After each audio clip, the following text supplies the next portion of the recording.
All right, so when we finally get cranking here, I'm going to play some. Oops.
Well, good evening, everyone. Hello and welcome and happy belated Halloween. We're here live at the virtual Las Vegas Motor Speedway, Las Vegas, Nevada, for tonight's Superior Class Auto Racing NASCAR Cup Series, Las Vegas 200. To my right, we have Eric Dotson joining us in the booth. How are you doing tonight, Eric? Doing good, buddy. Had a flat tire to get here, but had the HBR pit crew on it, so we're here ready to go. Down and away, 4 tires and fuel, and he's back up and running. We're just a couple of minutes away from qualifying here. Let's real quick take a look at a recap here from last week's events and a little bit from last evening. What happened last week at Auto Club Speedway in Fontana, California. Dominant 33 of Will Hewitt. Late pass by teammate Colt Ainsley. Colt does get by. A little contact at the finish. Sends the 33 to the infield grass, and Colt Ainsley takes the win. 1-2 finish, I believe it was, for the 86 and the 33. But last night, Colt Ainsley involved once again. Dominant performance, but tangles with the 46 at David Bradford after some yellow flag action with the 0-2 of Thomas McMullen. Those two made contact coming back for the restarts. Green-white checker finish for Justin Napier. Had fresh tires, brought the hateful chicken machine to checkered flag victory lane in Pensacola. Hoping for more of the same action here tonight in Las Vegas. Fastest in practice this afternoon was Vincent Short of Holler Boys Racing. Brian Rick second, Cody Harger third, Jeff Napier fourth, and Jesse Bobo was fifth. So practice just wrapping up. We'll get into qualifying in just a moment here. We'll see who takes to the surface first.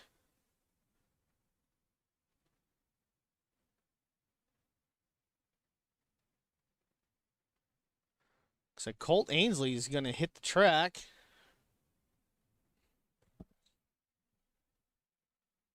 Colt's riding that hot streak right now, too. You know, he won last week and was very good last night.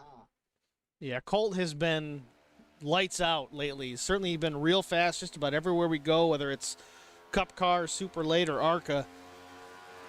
Luck hasn't really shined his way a lot. I know he did get the win last week. Things have been going pretty well in the Cup Series. We'll see if that streak can continue.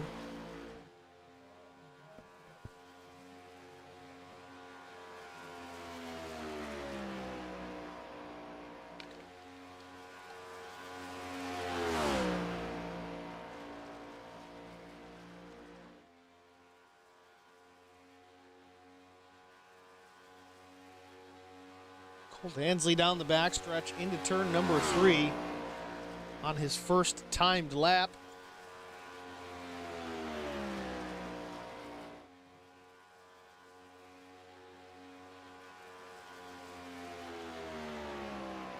First lap in the book for Colts at 31:32, puts him P1 so far.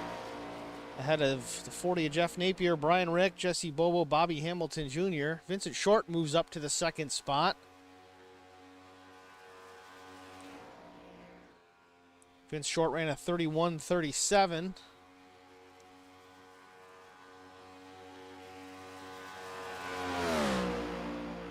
See if Vince can improve here on lap 2. Looks like Colt improved a little bit on his time. Bobby Jr. jumped up there. Lap 2 for Vince Short. Across the line. 31:29. Not quite good enough to move him up. He sits in the 6th position. Mike Aiello is actually up to P1 with a 31:11. Mike finishes up his second lap with that quick time. Colt Ainsley does drop back to the second spot. We got Ian Spear on track. No, Alan DeFries actually on track. Lap 1 in the books for Alan, a 31:586.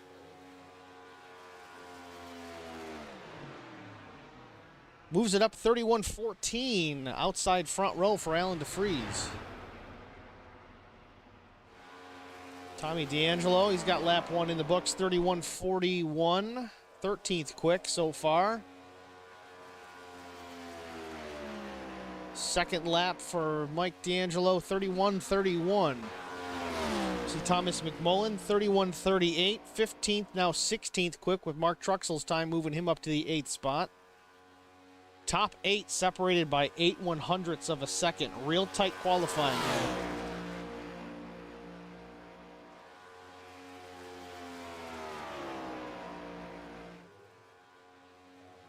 Thomas at the line, finishes second lap. Moves him up to 9th, a 31.21. That dog will hunt. Will Hewitt finishes up a 31.31 as well. Moves Will Hewitt to 14th. So looks like that is everyone. Let's see. Ian Spear didn't take a full lap, but maybe he's not going to. So I think that's about everybody. These are really close times here, Steve. They're very close times. Like I said, I think the entire top 10 by just over 1/10 of a second, and really 8/100ths of a second down to 8th spot.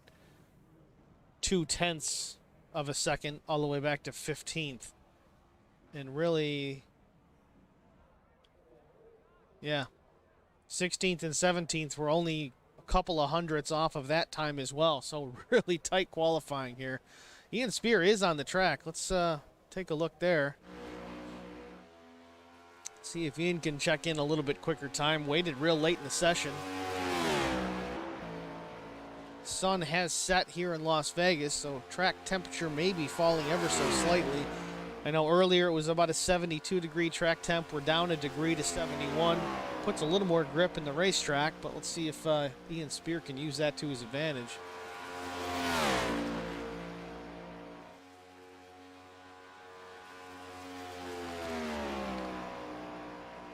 He's going to have to hustle. Nope, doesn't get a time in. Didn't get back to the line before the session ended, so that's going to do it. Our starting grid for tonight on pole. First race back in almost a full season. I think Mike Aiello Jr. ran with the SCAR Series a year ago. Mike Aiello back with a vengeance on pole with Bay Racing E-Motorsports. Cody Harger on the outside pole, Charger Racing. Third is Alan DeFries. Fourth is Colt Ainsley from OCR. David Bradford rolls off in the 5th spot from HBR. Brian Rose, also HBR, in the 6th spot. 7th is Bobby Hamilton Jr. 8th, Mark Truxell. 9th is Thomas McMullen. 10th is Chris Johnson. 11th is Jeff Napier. 12th is Justin Napier. Rolling off in the 13th spot is HBR's Vincent Short. 14th, Will Hewitt, OCR. Tommy D'Angelo in the 15th spot from MCR Motorsports. 16th is Jesse Bobo. 17th is Brian Rick, Spartan Motorsports entry. New runner here for the SCAR Series. 18th is Jason Spear. Rounding out the field, 19th, last but not least, Ian Spear in that orange number 32 machine. So it's time to make the pick, Steve. So who you gonna take? You know, it's early. I'm going to go with our pole sitter, Mike Aiello Jr. Okay, you gonna take Mike. I am gonna take. This is a hard decision.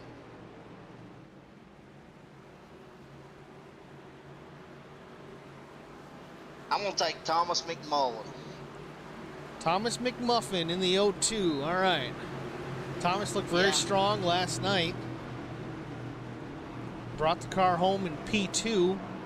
Felt that he had the 3rd place race car, but managed to scrounge up that 2nd place finish.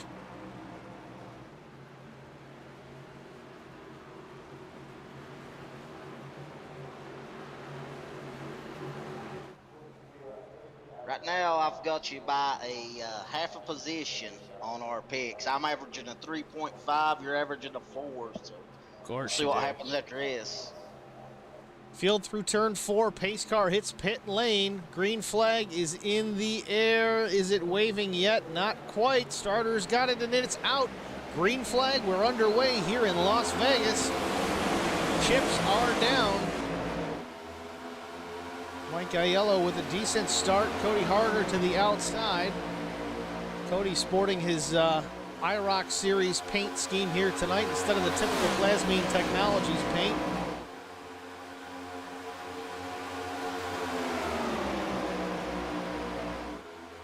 Cody slipping back a little bit on that high side. Top two, Mike Aiello, Alan DeFries. David Bradford running a third. Brian Rose tucks in fourth.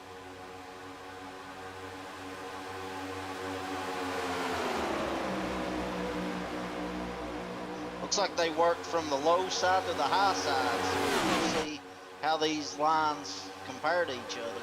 You know, we saw it last night, and it's hard to compare because it's Five Flags versus Las Vegas, but early on, the low groove was king, and then all of a sudden, the middle lane came in, and then the high lane came in, and you could kind of run top to bottom around that place.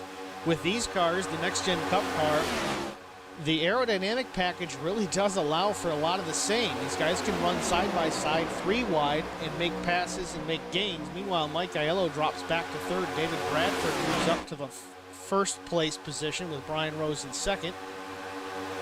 You're going to see some action here tonight. These guys can get some serious runs. All of a sudden, Mike Aiello. We got a wreck already. Thomas McMullen involved. Jeff Napier goes around as well.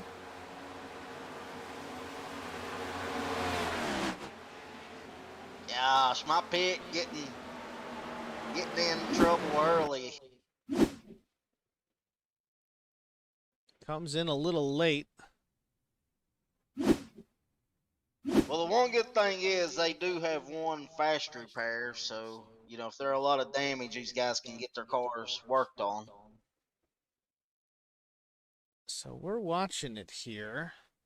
Hateful Chicken instant replay in action early here tonight. Replay kicks off, looks like off turn number 2. Looking at Thomas McMullen. Will Hewitt looks to the inside of Jeff Napier down the backstretch.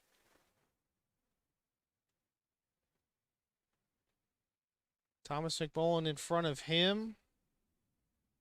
Ooh, Thomas comes down into the 33 of Will Hewitt. Almost gathers it up, but then gets into the 40 of Jeff Napier. Man, big impact for the 0-2. Into the catch fence, on his lid. Hard crash for Thomas McMullen. Yeah, it looks like he just didn't see Will Hewitt under him. I mean, Will got a great run, and Thomas just didn't see him.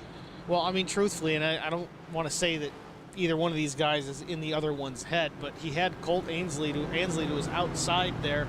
Not sure if that played into it. He didn't want to make contact with Colt. There was some post-race discussion between those two after the race at Five Flags last night. Didn't want to continue it on, but Thomas was willing to do so if necessary. But again, sliding up, seeing the 86 to the outside, tried to avoid contact, but ends up coming down across the nose of the 33. Big wreck here early here in Las Vegas on lap 5.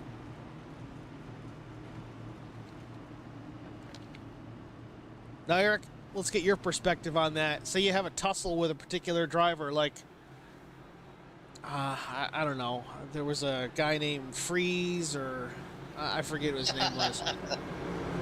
And it just, you had a tussle with him. If you had to race with the guy the very next day, even in a different series, does it enter your mind at all when he's on your inside or outside, especially on lap 4 or 5 of the race? Do you try tiptoe a little bit to not pour gas on the fire, or do you just, you know, throw all caution to the wind? I think with me, with, you know, what happened with me and Alan, I think I raced him harder. I never wanted to intentionally take anyone out. So, you know, I knew if he was near me, I knew it. So, I definitely kind of tried to race him harder, and I didn't give as much with him.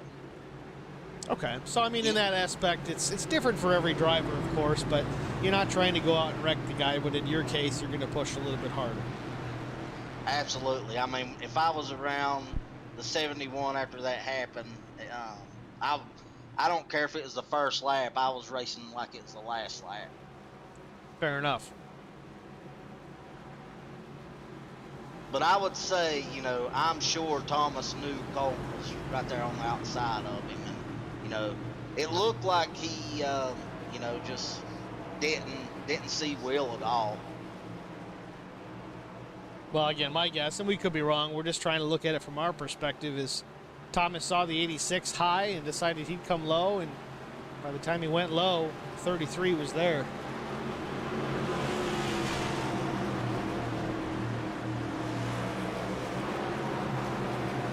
Lights are off atop the pace car. We're going to go green this time by. Field working through the dog leg. Green flag in the air. David Bradford in the gas. Gets the early jump. Ryan Rose in second. Mike Aiello in third, but making a move to the outside of the 89. No help. Alan DeFries tucks in behind Ryan Rose. Drafting does matter quite a bit at these 1.5 miles and 2 mile intermediates, just as much as it seems to with the super speedways. It's a big change with these next-gen Cup cars, is you're going to see pack racing at most of these tracks. Like it or love it, it's here to stay. Yeah, I mean, last week was a very exciting race. You know, probably a lot better with the next-gen cars.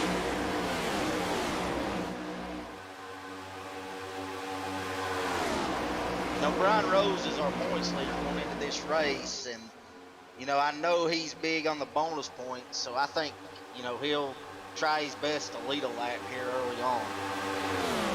Now, Brian Rose was quoted as saying early on before this season started, he wants to bring another championship to HBR, whether it's in the Cup car, the ARCA, it doesn't matter. He is out for a title, not just winning races, and it shows it. He's leading the points in Cup, running in the second spot behind teammate David Bradford. Now again, David Bradford, new to the fold at HBR this year. A big help, a big contributor as far as how to drive some of these tracks. He's got a lot of experience that some of these guys here at HBR just don't have. A big add for HBR this year in 2021. Absolutely. I think, you know, bringing David on to the HBR team has really helped all of them. You know, I think it's team racing in general. You know, you have all these different teams with the Outcast and these Spear brothers. I think it all helps each other get better, which in return makes the league better. You know, I know we had an early caution, but we've got just short of 20 cars here tonight in Las Vegas. We got a good field. Everybody's running hard, but they're running clean. I know we had an issue, but that was just an oversight. It wasn't a matter of driving over our heads. It's just an accident, and they do happen.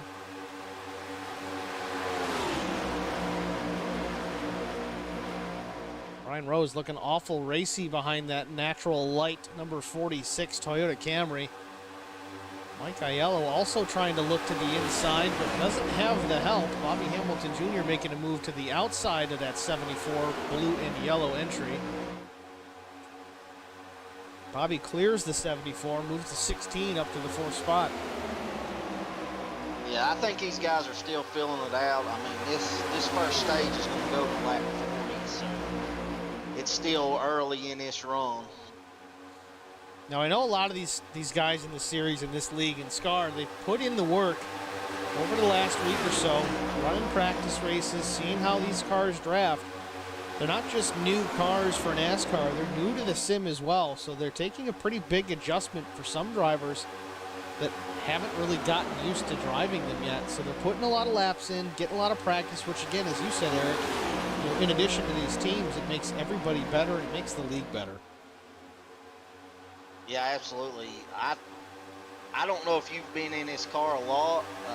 I've ran some tests with it, and it handles a lot different than what these guys are used to. I think the steering's a lot more sensitive. You know, I'll be very frank about it, and it's a large portion of the reason why I sit up here in the broadcast booth now is I wasn't running this car because I just wasn't a fan. We got trouble. Looks like the 3 is in the fence in turn 1. No caution.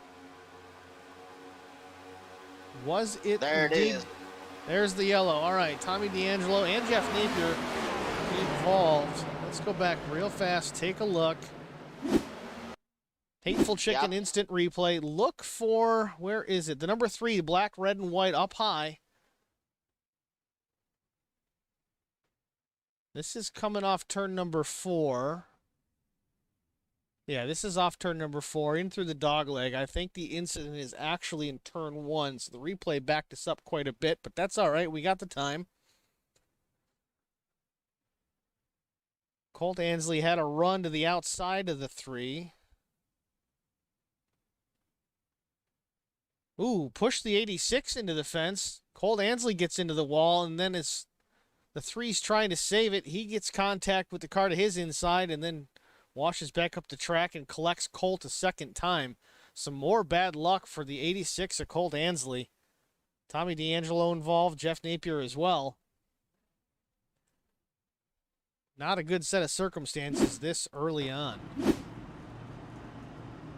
We're going to take a real short break. We'll be back in a moment with the green.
Okay, mics are hot.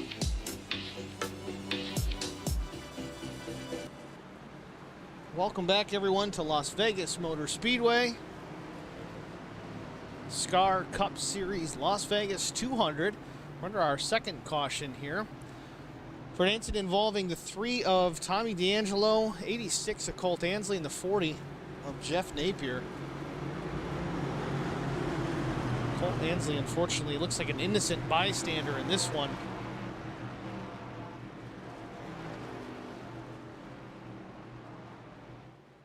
Tommy D'Angelo, Jeff Napier still on pit lane, affecting some repairs. Colt Ansley back on track in the 16th spot. Not sure if he burned that fast repair already. Lap 17 of 134. This is a 200-mile event. Gonna have to keep the nose clean for quite a while if Colt has burned that fast repair already.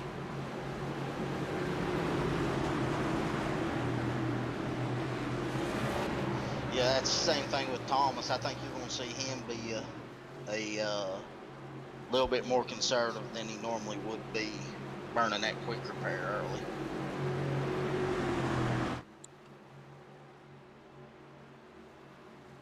Pace car hits pit road. Green flag is out. Now Brian Rose off and running. He's got the lead here at lap 18.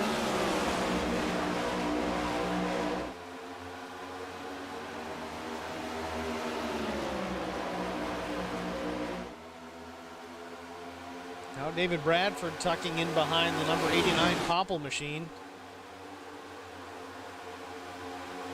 Vincent Short taking a look to the inside.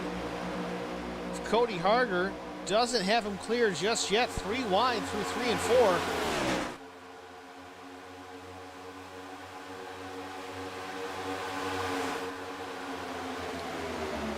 Cody Harger battles back on the high side. Again, he does not have the 15 clear just yet either. Side by side they battle through turns 1 and 2, off onto the back straightaway. Leaders Brian Rose, David Bradford, Mike Aiello getting away as they battle. Bobby Hamilton Jr. providing some drafting assistance to the 66, gets him cleared of the 15 as well as himself. Then Short drops back now in a battle with Alan DeFries and Ian Spear.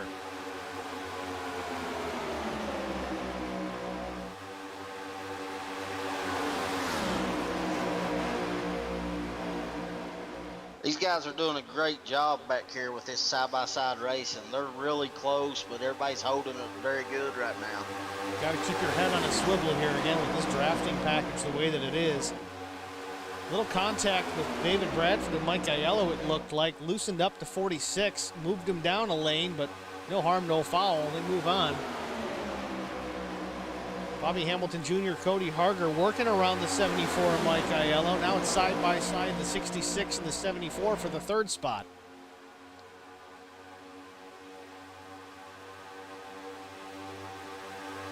It looks like that high side may have an advantage right now like it did last week. I think a lot of it really just has to do with the draft. If you got help, you can make it work just about anywhere.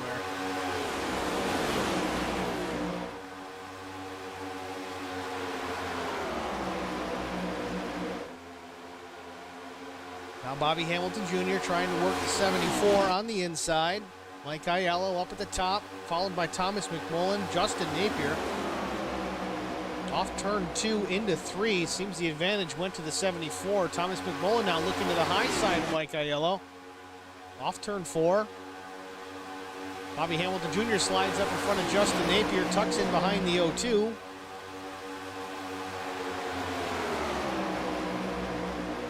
Not gonna lie, Bobby pushing him like that's making me nervous. He was my big.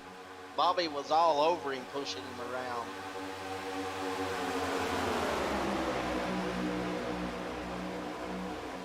I mean, not for nothing. Bobby's pretty good. If I'm going to let somebody push me through the corner, it's going to be the 16. That is true. I like to beat you, and I'm nervous every time Thomas is around somebody right now. Cody Harger taking a look to the inside of David Bradford off turn 2, down the backstretch. David swings down in front of Cody Harger, looking top, looking low. Good run by Thomas McMullen down low. He's making a move for the second spot around David Bradford. No help. Thomas McMullen. Brian comes down to block the run. Moves back up to block the 46. All this blocking going on. You'd think TJ Majors is spotting for these guys. Uh-oh, Brian gets caught in the middle. No, swings back out in front of David Bradford. Big push by the 46. Thomas McMullen to the inside. I'm not sure if Brian could have got it away with that if that wasn't his teammate. I don't know. That was tight. Brian was almost caught in the middle there. He was going to get freight trained down the center, but decided to swing up in front of his teammate. I think you're absolutely right, Eric. I don't think that would have gone so good if it wasn't David Bradford behind him. Up front, though, Thomas McMullen on the point, down the back straightaway here, lap 26. Cody Harger second. Looks like Mike Aiello third by a nose into turn number 3.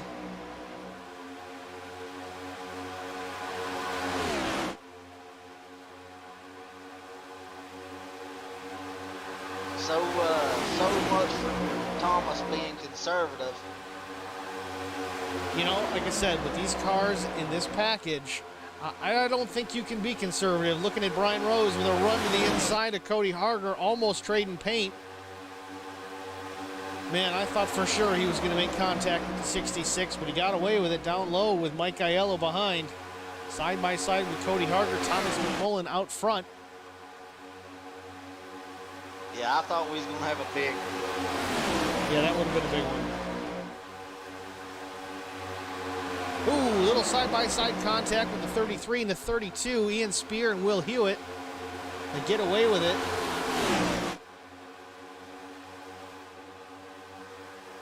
To that outside battle, Colt Ansley in behind Justin Napier, the 54 Hateful Chicken Machine. I thought Brian Rose was going to make it 3 wide right there. That's what I was saying earlier, though. You almost can't run these cars conservative because the runs are so huge. If you're conservative, you're going to end up in the back real quick because you got to be foot to the floor and making moves. Because to get that run, you got to take advantage or you're going to have to check up. You check up, you bottle up the field, and then you cause a wreck.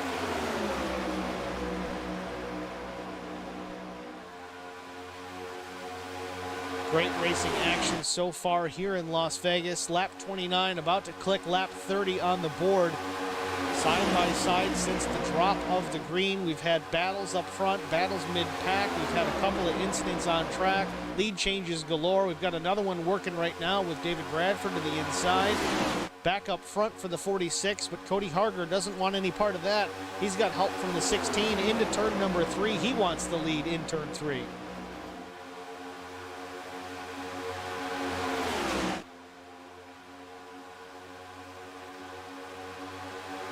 You know, one thing I was thinking about, Steve, is, you know, at Daytona, we really didn't get the side-by-side racing like this, but now at these speedways with these next-gen cars, I mean, we're getting the side-by-side racing at these tracks. See, I feel like I'm calling a race at Daytona right now, but it's Daytona in the ARCA car with 4 laps to go. Yeah, I'm the same exact way. I mean, you know, the draft package was so much different that we didn't see this kind of side-by-side racing on the Daytona race. The difference is, though, they're clicking laps off every 30 seconds. Yeah, that is true. Back up front, Cody Harger in the lead so far. Some help from the 16 of Bobby Jr. Bobby looking aggressive as well. He wants to make a move, lead some laps here tonight as well. It's got some help from not official teammate, but livery teammate Justin Napier. Hateful chicken colors on both of those cars. You know, one thing we talked about last week was, you know, people with maybe a little connection issue. David Bradford blinked in and out a few times, and I seen, you know, a few cars go high instead of staying behind him. They just got nervous with him coming in and out like that. So you took the words right out of my mouth, because I was just going to mention that. I did notice David's not typically one I see a whole lot of connection issues with, but it did happen for a little bit there for a couple of laps. Everybody played it safe and managed to get out of the way, because you don't know where that car is going to land when it comes back onto the track, but everybody got away with it. Cole Ansley back up to the second spot, maybe looking real low, trying to move out of the way. Not sure what the plan there was. Didn't like what he saw, bailed out. Yeah, it looked like he got a run. Wasn't able to make the pass and went to the apron. It almost seemed like he had a run, was going to make a move, and then didn't like what he saw and decided to abort. But again, it is early, lap 35, and we don't know for sure if he burned a fast repair after that early race crash, but I'm assuming he did. The car looks pretty clean. I think he just wanted to see how easily he could work his way through the field. He certainly did that. Got it up to the second row. Don't know that this is where you want to be, though. It's just like pack racing at Talladega. You get a wreck that's a couple rows in front, you're not going to miss it. You're going to be part of it. Yeah, that's the same thing I've been thinking the whole race. You know, they've been side by side the majority of the race, and it reminds you just like Daytona. Into turn 3 and 4, Bobby Hamilton Jr. to the outside of Cody Harger. He wants the lead off turn number 4. Don't know if he's got the speed to do it. At the line, it's the 66. Not by much, though. Still battling back. The 16, Hateful Chicken. Bobby trying to side draft ever so slightly. Not sure how effective it really is in these cars. You got any experience with that yet? I've got a little bit, not much. Not enough to talk about it on here.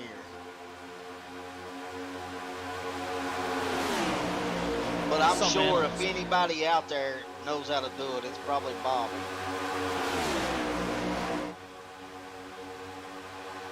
You know, it's almost a disadvantage, actually, because you look at Bobby Hamilton Jr., of course, he's got, you know, a past career in real racing, in NASCAR. He's driven ARCA cars, Xfinity, actual Cup cars. Certainly hasn't driven a next-gen Cup car, to my knowledge. Haven't even made their debut officially in an official series race, so he doesn't know what they're supposed to feel like. I don't know if that's a disadvantage or not, but kind of puts everybody else on the same playing field. Well, we talk about that. It looks like the 89 of Brian Rose did make some contact with the wall. He's dropped back to the 14th spot. Him and the 74 got into it. I'm not sure what happened, but it sent Brian into the wall. Brian's going to need a caution. That car is a little worse for wear. Whole right side is pancaked in. The fenders on both sides are damaged. Well, this is the white flag right here for the stage. Now he's going to have to effect some repairs on this caution. Cody Harger out front battling for the stage win. Oh, we do have a wreck. Yellow flag is out. Vincent Short, another Holler Boys Racing entry with an issue. Just a few laps separated from the 89 getting into the fence. Let's take a look what happened to Vince. See the 15, the gray number 15 in the high side entering turn number 3. Again, the replays are backing up awful far tonight, but better early than late, I guess. So through turn 4, now you see Vince on the left of your screen, through the dog leg.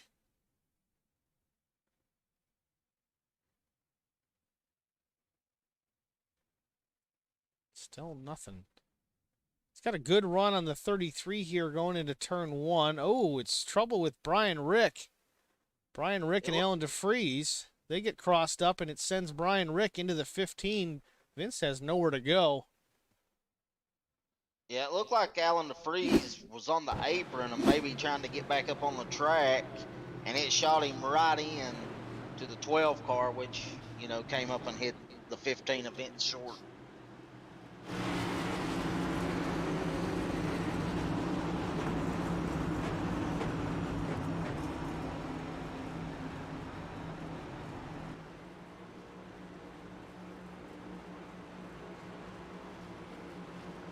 Cody Harger first to the pit stall at the end of pit lane.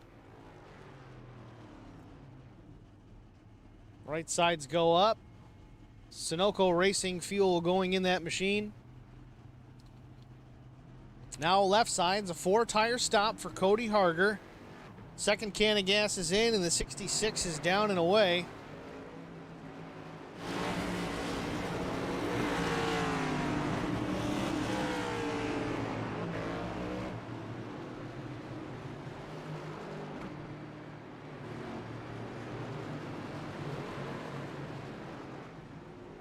Brian Rose still sitting on the pit lane.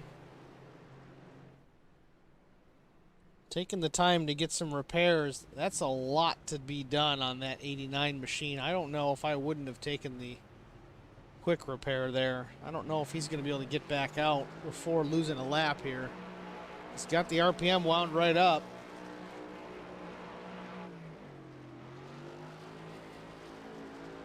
I almost want to think that that's frustration that he's stuck there. You know, that's a shame. I think that's the first time Brian has finished out of the bonus points for the stage. Definitely going to lose a lap. Nope, he does get down and away. Beats the pace car off pit lane. He's going to stay on the lead lap. Car looks a little better. Left side looks clean. Right side still not so much. Pretty pancaked on that number 89. Stripped the decals right off of it.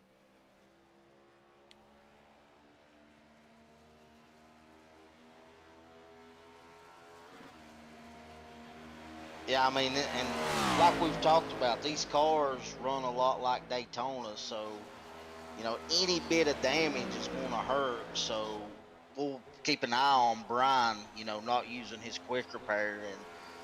And I would be shocked if he don't go a lap down here. I mean, we've got 90 laps left in the race. When is the next stage end? Lap 80. I don't know. We're going to have to see. I know at Auto Club it was very difficult to maintain the draft with really any damage. I mean, you just touched the wall a little bit, and it was a major aerodynamic deficit you had to the rest of the field. It's going to be a challenge for the 89 to stay on the lead lap, as you said. But if he can stay up and be the only car a lap down, the caution will come out. He'll get the lucky dog. At that point, you almost want to take the fast repair so you can go up and challenge. Tough break for Brian Rose.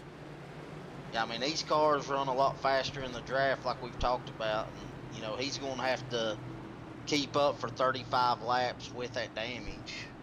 I mean, it's not even so much that they run faster in the draft. Yeah, they're quick in the draft, and they create incredible runs, but the cars are very sensitive to body damage. You know, if anything happens ever so slightly, it throws off the aerodynamic balance of the car significantly, creates a ton of drag. It's not like the old car where you could pound it into the wall and then get away with it.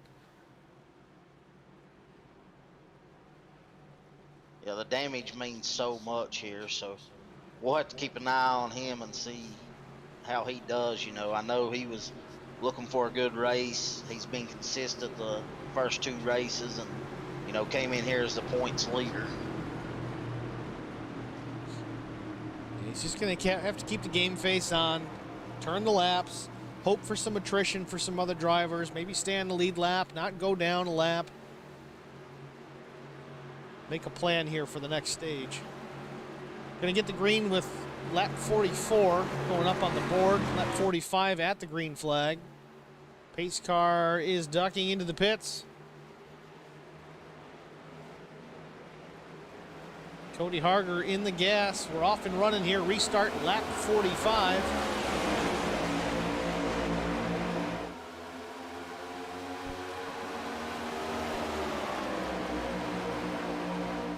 Him and David both got a pretty good start there. Yeah, David Bradford definitely timed that nicely. I think he kind of had an inkling when Cody would have gone. He's raced with Cody a long time. Again, that experience certainly helping out the 46. Not just to his time on iRacing, but his time racing with these guys here in Scar. Cody Harder's looking pretty good tonight so far, so we'll see what he can do as he leads. I mean, truthfully, Cody's looked pretty good. Most of the racing been running lately. He was running really well last night as well, but ended up getting turned by very slight contact from Bobby Hamilton Jr. All the way around. I stand corrected. He did get moved to the back for that contact. He spun Bobby Jr. Very, very, very light contact, but nonetheless, he owned it. Took his EOL like a champ and still worked his way back up to the front, was challenging for the win on the last lap. Spun it off at turn 4, was not able to challenge for that victory at the line.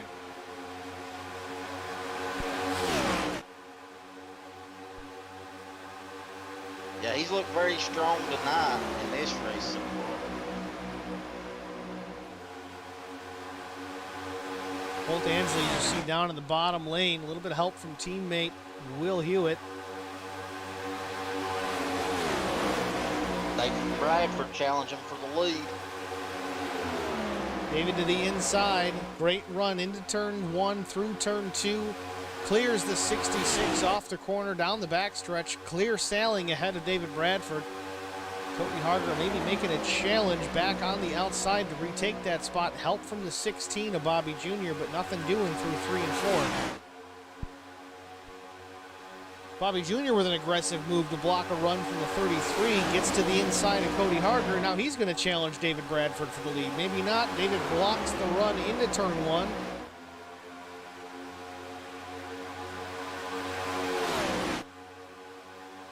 Bobby Hamilton Jr. looking awful racy here in the second stage. Lap 49 of 134. Goes up inside, drafts the 46. Definitely seemed to be effective there to move Bobby Hamilton Jr. to the lead.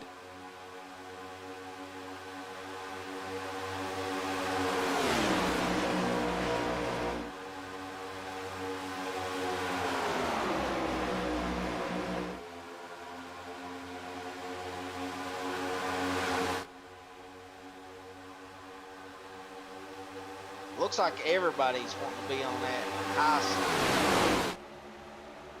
Well, I say that, and Will Hewitt goes high, then goes back low, and looks like he may pass Bobby. Like I said, as the race moves on here, I don't think the lane necessarily matters as much as we think it may have.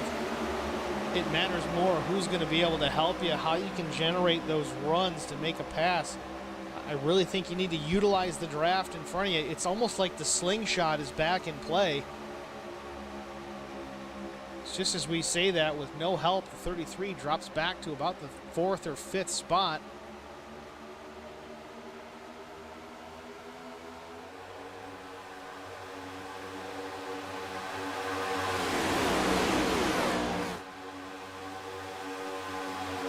Bobby Jr. back to the lead. David Bradford taking a peek to the inside just to see what's available. Nothing there.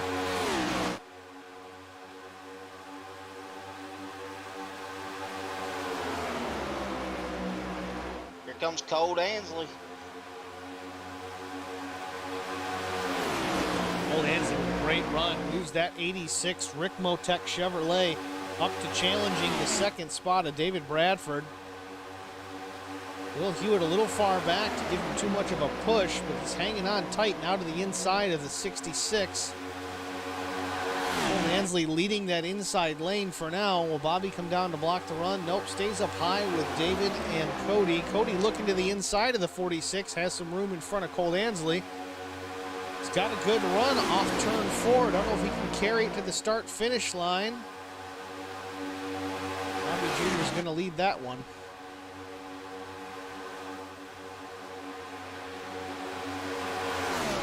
Colt may be hung out in the middle right now. And not where Colt wants to be right now. If you're trying to preserve that car to the finish.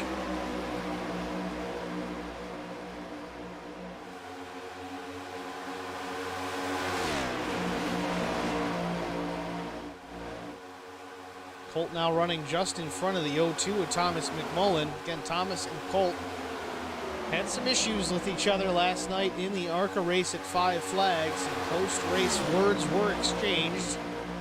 Won't get into the details, but keep an eye on how these two race each other going forward. I don't know if the feud is over.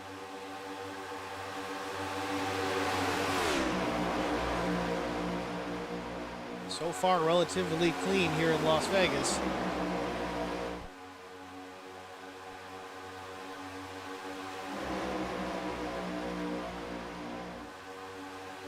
looks like Thomas is kind of laying back and just riding.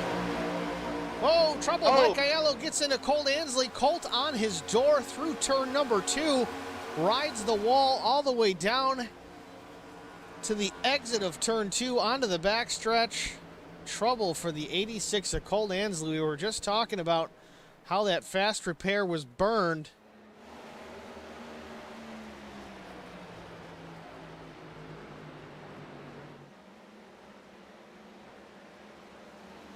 Let's take a look at the Hateful Chicken instant replay of that. See the 74, the yellow and blue entry, Mike Aiello Jr. in that third row. Again, the replays are starting real early right now. It's been the opposite problem as of late, but here we go. Colt looking to the high side. Don't know if Mike just didn't see him. He slides up the track, catches the 86. Both cars get in the wall, but Colt Ansley doing his best two-wheel impression, riding the door all the way through turn 2 and into the backstretch. Finally gets clear of it.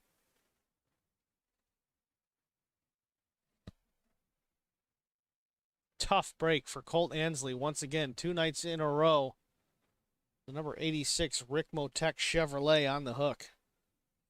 Yeah, it looked like he poked his nose high, and I don't think he was seen, or I don't know what happened. Yeah, it's tough to say. I'm not sure what happened there, but Do you think that, you know, having Thomas behind him and the little feud they have going made Colt a little bit more aggressive, or if he was watching his mirror? What do you think? well, you've raced with Colt, and this is not a slam on Colt at all, but is it really possible to make Colt any more aggressive? He is up on the wheel every lap, so having Thomas McMullen in his mirror is not going to make Colt drive any harder than he already is.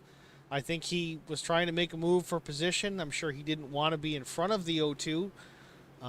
The thought probably entered his mind, no different than it entered Thomas's, you know, early on when he saw Colt to the outside and he ended up cutting across the nose of the 33. I think both of these guys are in each other's heads ever so slightly, and it's showing up here tonight in Vegas. So it looks like we had some cars pit and some stay out. Yeah, I mean, if you're finding yourself, you're not quite fast enough, You can't hang with that lead pack. You might want to get yourself off cycle a little bit. Maybe work some pit strategy. See how things play out as the race progresses. It's not a bad move. If it's not working out for you, you got to try something because what you're doing ain't working.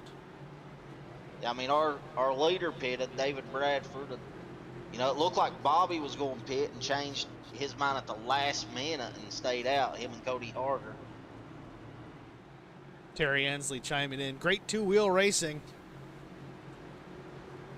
It is the longest I've seen a Cup car travel on two wheels in quite some time, I gotta say. I give him a 9.2. Russian judge gave him a 7, but what are you gonna do? Yeah, that's unfortunate for Colt. You know, he came in here third in the points. You know, all these guys are looking to win a championship, and unfortunately, he's not going to get the points he wanted tonight.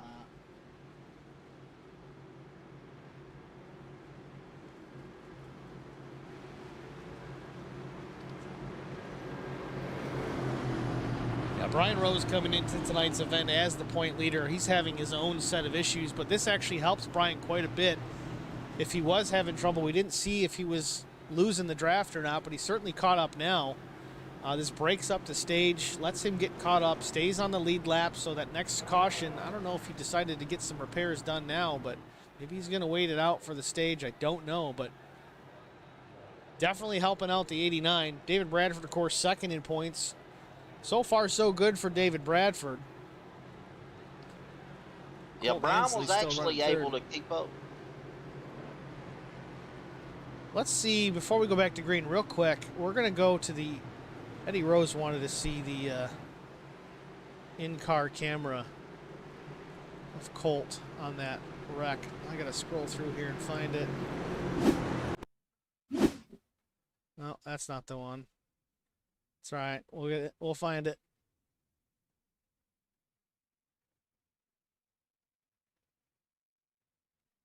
There we go. We'll go with the gyro cam. Colt to the outside of the 74. Mike slides up into the fence. Immediately on his door goes Colt.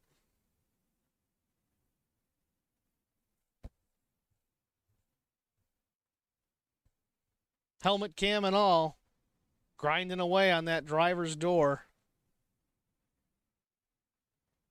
Boom! Back she goes.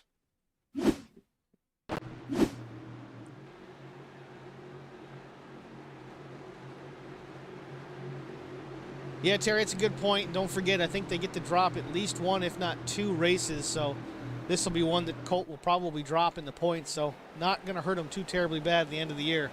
Pace car's in. Green flag is out. Bobby Jr. with the lead. A good jump by the 16. Cody Harger tucking in behind Bobby.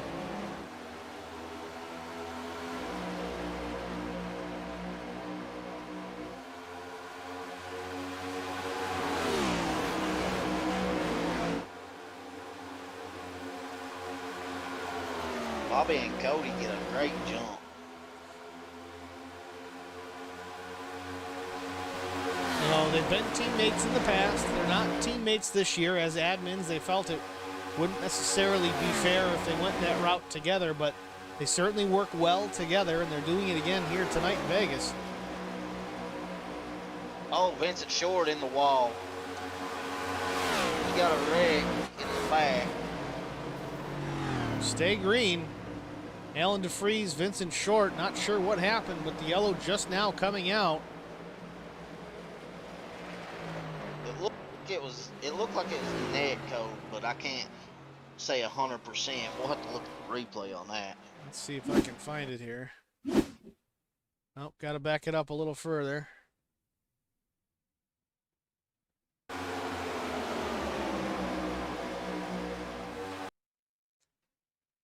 So Vincent Short in this gray 15, the 7 Mountain Dew car slides up. Oh yeah, big time net code. He was a foot off of the 15 and it sent him into the fence. Yeah, and that just caused kind of a chain reaction. That's unfortunate that, you know, something like that happens on a net code. It looks like David Bradford coming down, try to avoid Vince, gets into the 54, Justin Napier, which gets into Mike Aiello, which collects a 71 of DeFries. 5-car incident here at Vegas in some form or fashion. Yeah, it's big damage on the 15.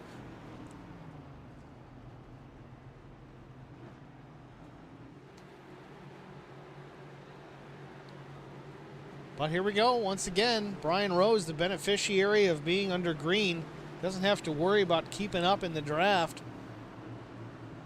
Yet to see how badly damaged that car is performing in the wind. He's actually been able to keep up with the draft. You know, that first long run we had, he was right there near the back, but he was keeping up. Yeah, it kind of reminds me of the truck series. When those things get damaged at Daytona and Talladega, your day's done. I mean, if you lose the draft, you're 20 mile an hour off the pace.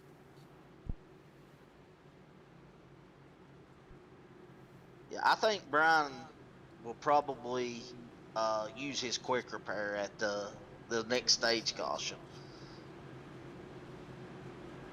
You know, but he may push his car this time and see what he's got, and if it's not a big fall off, he may save it in case another wreck happens and he's involved in it.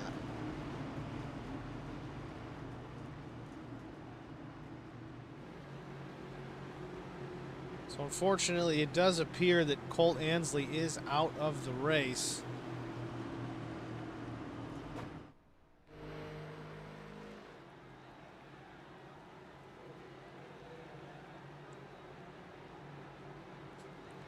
Once again, though, not the end of the world. Again, we do get at least one, I think, if not two drop races in this season. So this will be one of those events for Colt, I'm sure. As it shows right now, he is going to finish in the 17th spot.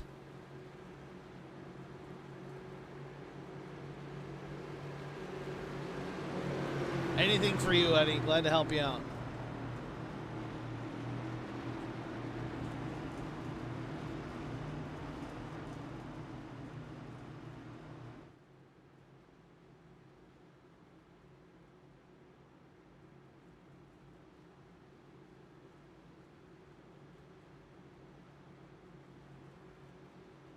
So, you know, when we go back, it looks like we're going to have a nice little, probably 15 lap shootout, maybe 14 lap shootout. Yeah, lights are still on the pace car, so we're going to catch lap 66 here in a minute. We'll go green, I think, at lap 67. So you said the stage end is lap 80, right? Yes, sir. So yeah, about 13 laps to decide stage 2. Don't look now, the Spear brothers have occupied the 3rd and 4th spot. Kind of running around in the back for most of the early stages of the race, but here they are, top 5.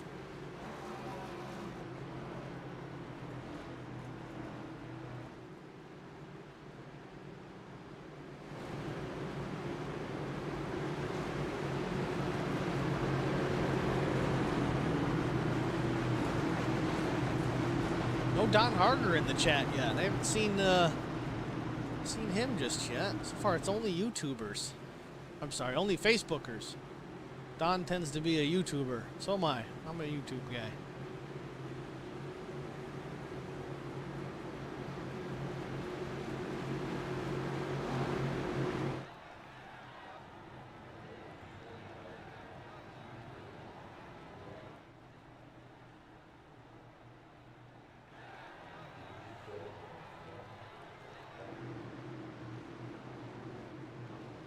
I was trying to check and see if I seen how many, if they got to drop a race, and I could not find it in the rule book.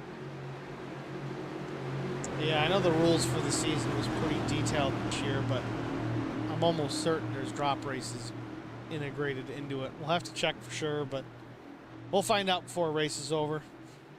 Pace car hits pit lane. Bobby Hamilton Jr. on the gas.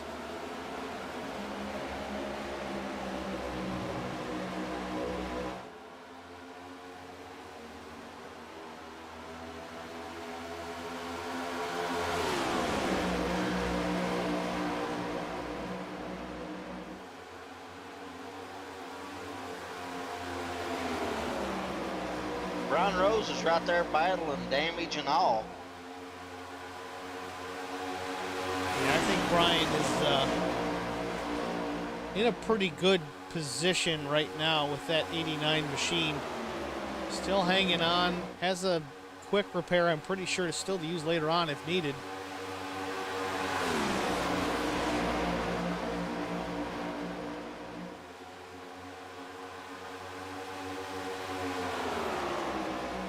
I mean, he's making a move for 5th place here, so he's trying to get to the front and get as many bonus points as possible. He missed out on the first stage getting any points, so looks like he's trying his best to get up there now. Brian Rose can come out of this stage with some points with a damaged race car. I'm going to be very impressed with that 89 machine and the pilot behind it. Championship drive so far for Brian Rose, coming back from some adversity early on in the race. Looking to the inside of the 32, Ian Spear, a little contact, gets away with it. Close quarters off turn 4. That's very close. Whew.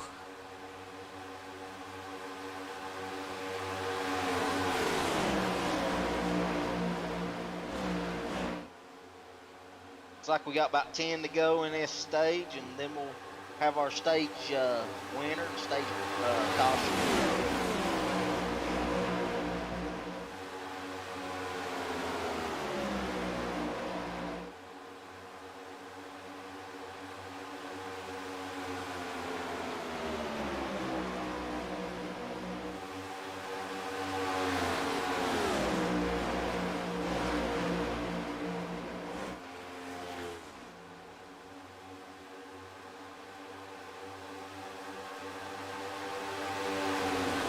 Looks like Brian Rose is trying his best to help David Bradford out right now, give him his draft.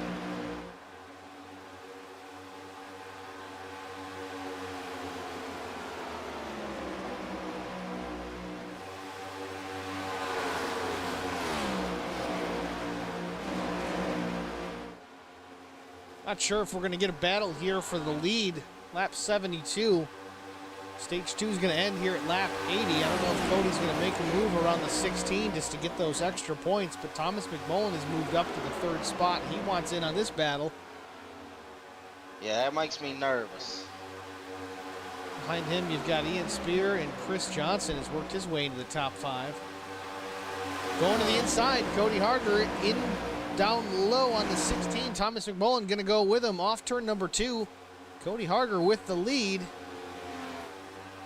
I think Cody may be listening to this broadcast. He thought you were down. He said, I'll show Steve in the booth. He did. Cody Harger at the line. Lap 74 at the point. Thomas McMullen 2nd. Move Bobby Jr. back to the 3rd spot on that exchange of the lead. David Bradford has now caught the 32 of Ian Spear on the high side. Yeah, I think that damage is affecting Brian on the longer run. He's dropped back on us. Yeah, I mean, when the draft is packed up, I think it works for him, but a couple cars in front of him, or especially just one, it's just not enough to punch a big enough hole that he can really keep up. So good job keeping it on the lead lap. So we see the 40 of Jeff Napier going a lap down here. Damage to the nose of that machine.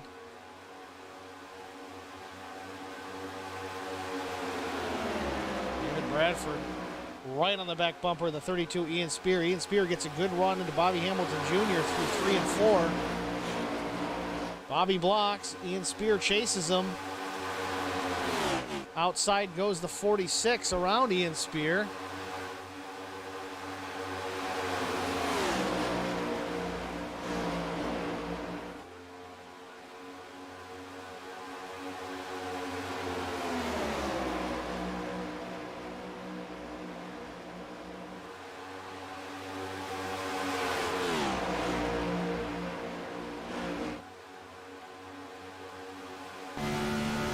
Right on board with the 46 of David Bradford. He runs in the 4th spot, tucked in behind Bobby Hamilton Jr.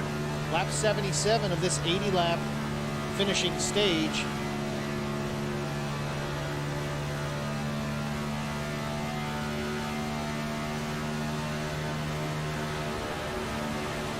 Bobby to the inside of Thomas. I mean, he had such a good run. I don't think he really wanted to do that right now. But David Bradford following that run inside Bobby Jr. He takes the second spot, fourth to second in just a couple of corners. They'll run on the lead.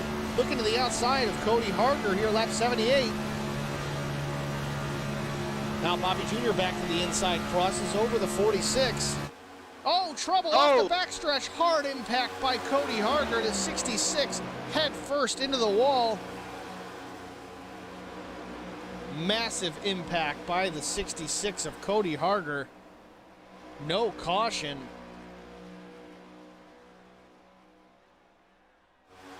Back up front, David Bradford with the lead. Bobby Hamilton Jr. second.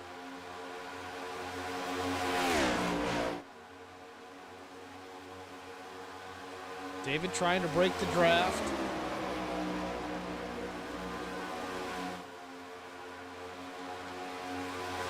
There's a white flag on this stage. Last lap of stage 2, David Bradford out front trying to score some valuable points.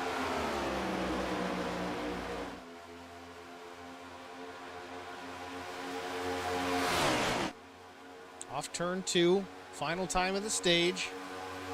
Once again, David Bradford trying to break the draft. Bobby gets a little bit of a run into 3. Bradford shuts the door. Yeah, he blocked him right from the start. Stage 2 winner, David Bradford.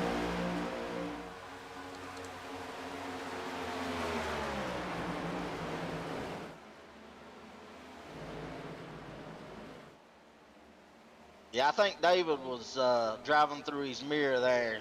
Anywhere Bobby went going into 3, he was right there. Let's go back and see if we can take a look at this incident with Cody Harder. Massive impact.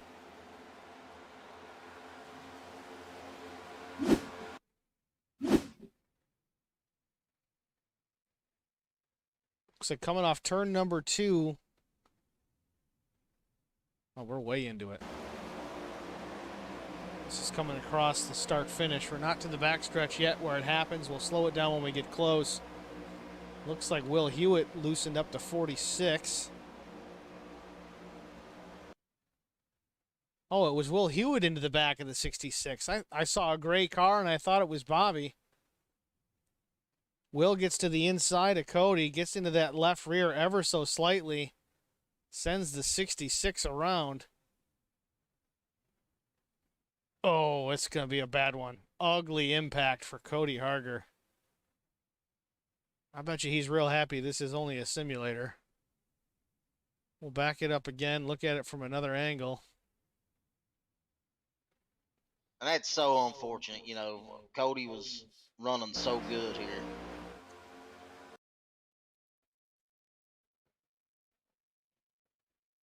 Now, Cody did have to tow. I think he does still have a fast repair, but man, that was a dreadful hit. Never even got on the brake.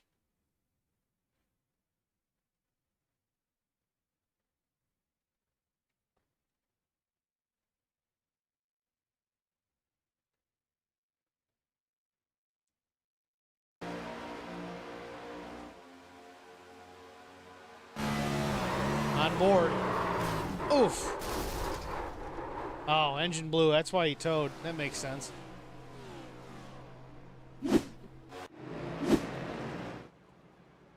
Well, Justin Napier did not pit that last time in this stage.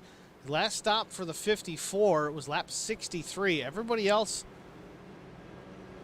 back to 13th, took the opportunity to get tires and fuel here. Justin stayed out to lead a lap.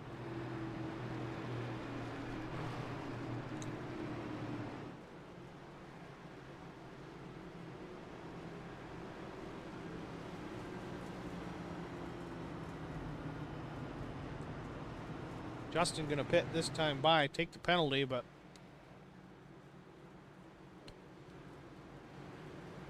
move David Bradford back up front.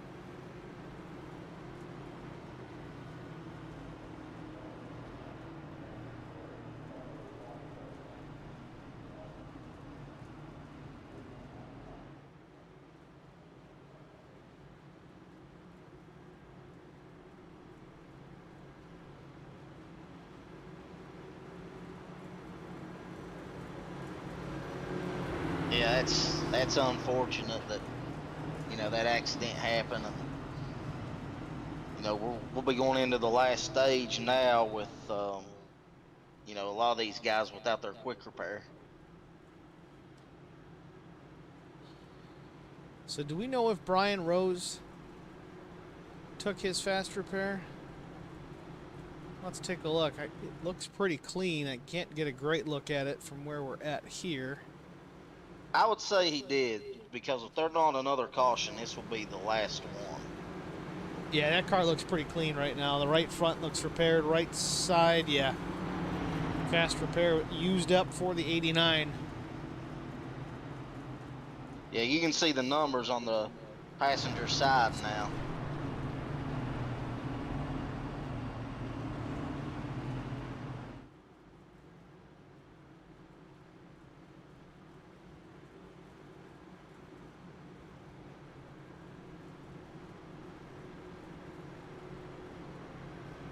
So it looks like the next stage will be the end of the race. We'll go to lap 134 from here.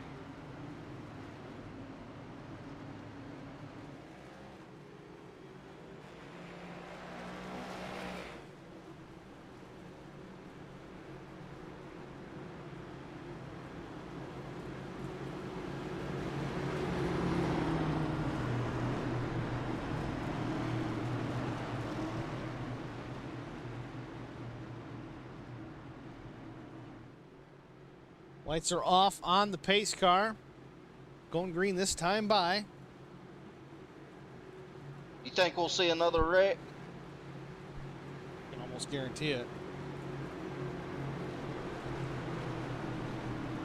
You gonna make a prop bet? I always win, so I won't do that to you. Oh, okay. Well, I'm calling it. We're gonna have one more wreck before this is over. I would say if it happens, it's within 5 laps to go. Well, that's a whole nother prop bet. That's a prop bet inside a prop bet. Pace car hits pit lane. David Bradford takes the outside to restart. He goes. Good restart for the 46. Bobby Jr. in behind him. Chris Johnson third. Alan DeFries and Vincent Short. Vincent Short working his way back up into that top 5 after a couple incidents. Got that car fixed and back up to speed. Thomas McMullen, though, looking to his outside off the backstretch. Onto the backstretch and to the inside of our leader, David Bradford. It's Bobby Hamilton Jr. in the 16. Chris Johnson's going to go with him. We've seen a lot of that here at Las Vegas as the one car makes a move to the inside and kind of punches open that hole. Gives the advantage to everyone else in behind him in line. Bradford goes from 1st to 5th, and that's under pressure from Mark Truxall. Going to take it away, move the 46 back to 6th. Chris Johnson out front for the first time tonight, I think. Chris Johnson in that number 78 machine. Welcome back to the lead, my friend.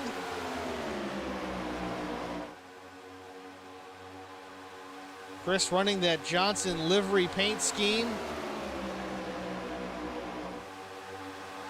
Looking good in the wind, leading here at Las Vegas on lap 88.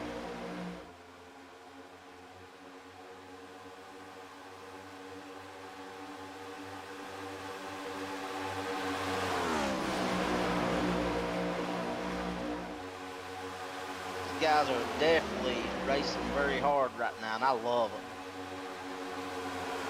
Thomas McMullen now back up to about the 2nd spot, 3rd depending on what timing loop you're looking at. Alan DeFries to his outside. Thomas takes a peek to the inside of Chris Johnson. No hole there. Had some momentum, but not enough space to make it work. Down the backstretch, more momentum from Thomas McMullen, pushing that 78 into turn number 3.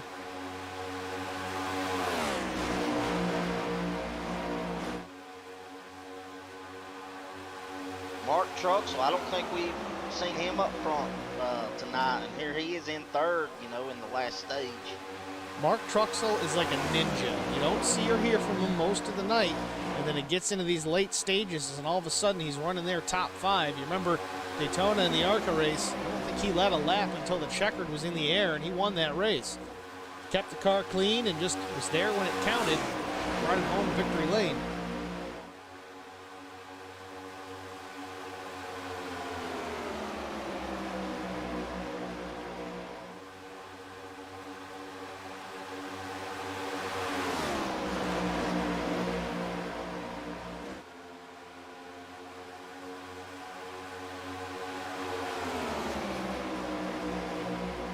These guys are putting on a good show right now.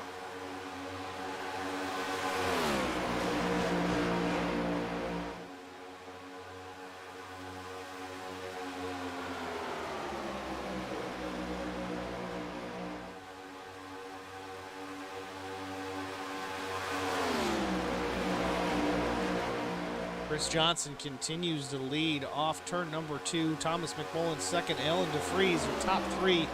Putting a bit of a gap on 4th place. Bobby Hamilton Jr., not much. About 6-7 tenths of a second, which can be made up rather quickly around Las Vegas with this draft. Momentum can be huge, and as they do catch them, run up on the 71 of Alan DeFries, that run will be significant. That's where you'll see it get racy and maybe even some people checking up. Well, that's what I'm saying is, I mean, you get these big runs. Sometimes you get to the back bumper with that run and you don't have a place to go. It's so counterintuitive to take that momentum in that run and just give it up. That's what sometimes causes these wrecks. You got nowhere to go. You don't want to back off. Then you get into the guy in front of you, or you make a move to make some room, and everybody's backwards. Thomas is looking high for the lead. Making a move to the outside. Not a ton of help for Thomas McMullen, but Bobby Hamilton Jr. is on the back bumper. Chris Johnson gets shuffled to the middle. Mark Truxell down low with Alan DeFries. Ian Spear, a little contact with Brian Rick. Gets away with it. Thomas McMullen leads off 4, but only by a nose. Alan DeFries looking to the inside. At the line, it was Thomas McMullen. Who knows who had second? It was a photo finish for Bobby Jr. and Alan DeFries, but hung in the middle is Thomas McMullen. Alan DeFries to the point on the bottom. Tries to slide up in front of the 16. He does it. Blocks the run. Bobby Jr. there, only an inch or so between those two bumpers into turn number 3. Alan DeFries has got him cleared off turn number 4. Officially leads this lap at the line. Second, Bobby Jr., David Bradford running 3rd. Mark Truxell still in that 4th, and we got a wreck. Trouble. I win the bet. Justin Napier, Thomas McMullen, Jason Spear at the dog leg. I knew it wasn't going to be that long if they kept racing like that. They were aggressive. Well, now we got to think, because cautions breed cautions. Are we done yet? Were those guys still sitting on faster pairs? I don't know if Thomas has one. I think he wrecked early on, so that may put an end for the 0-2. Let's go back and take a look. Thomas did use one earlier. That was my pick to win, and I know he used it early on, so this could, you know, do his night in. So going down the back stretch, we're looking at Thomas here we're looking at Justin. Justin's on the high side in 3. I think it started with the 83 and Thomas McMullen. Yeah, because Thomas has got the inside off turn 4 coming through the dog leg. The 83 high, the 32 low. Hard to say if Thomas came up or the 83 came down. Let's check a different angle here. I think the 83 may have thought he was clear and started to come down, and Thomas... Oh, he started coming down, but he wasn't even close to clear. Yeah, I think he just got into Thomas and caused Thomas to get into the 32, then the 54. Looked like Thomas had the A post at the back bumper of the 83 at that point. Let's take another look here.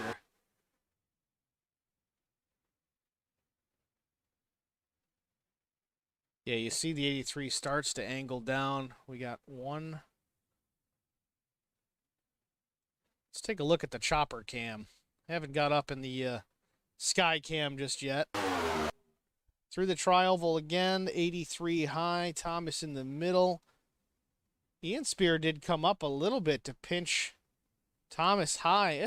That's a tough call. It actually looks like the 32 of Ian Spear was starting to push Thomas up a groove. 83 just barely starting to come down at the same time. Not a good deal, but kind of looks like it was a racing deal.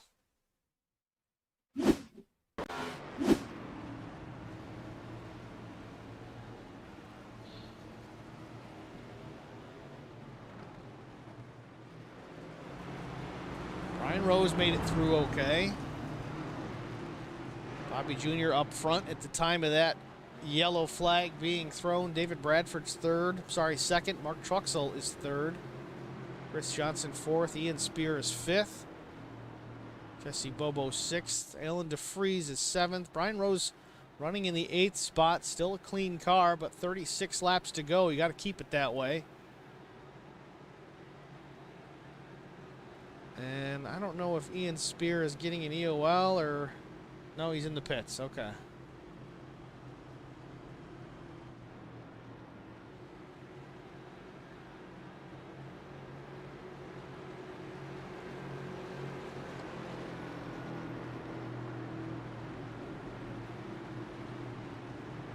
A lot of attrition here tonight in Las Vegas. We kind of thought that could be the case.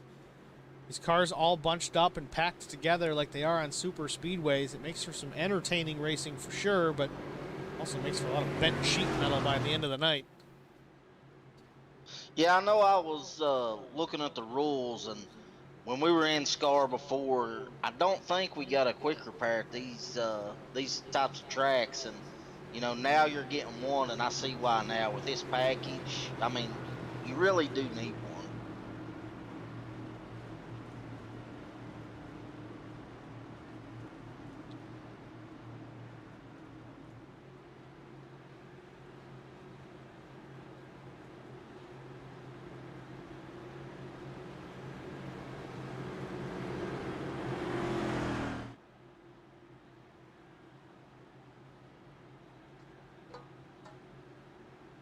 I mean, to a certain extent, I kind of like not having it because it forces guys to be smart about their racecraft throughout the course of a run, throughout the course of the race itself.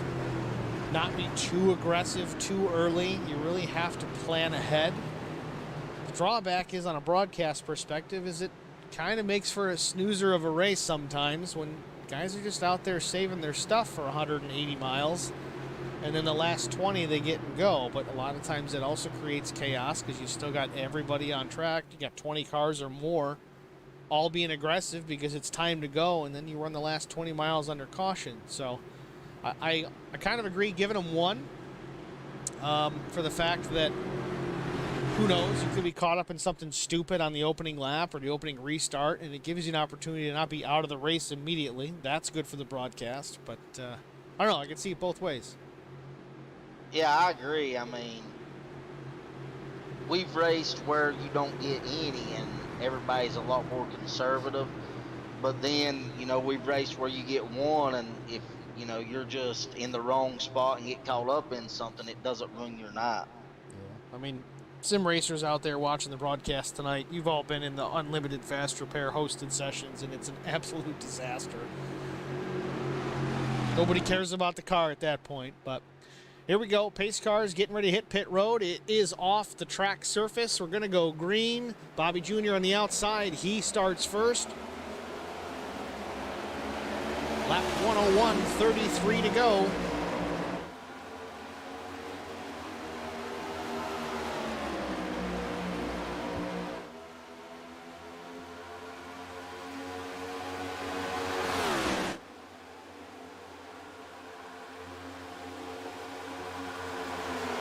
Don Harger making a good point, good observation.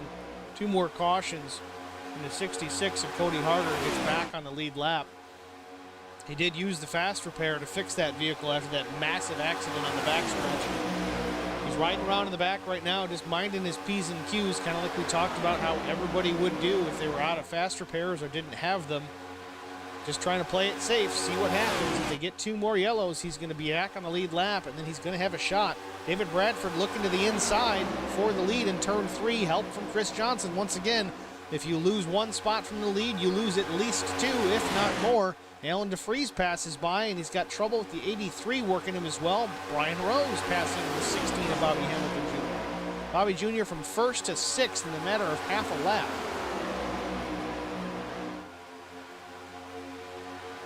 If you get called out, I mean, it really affects your runs here.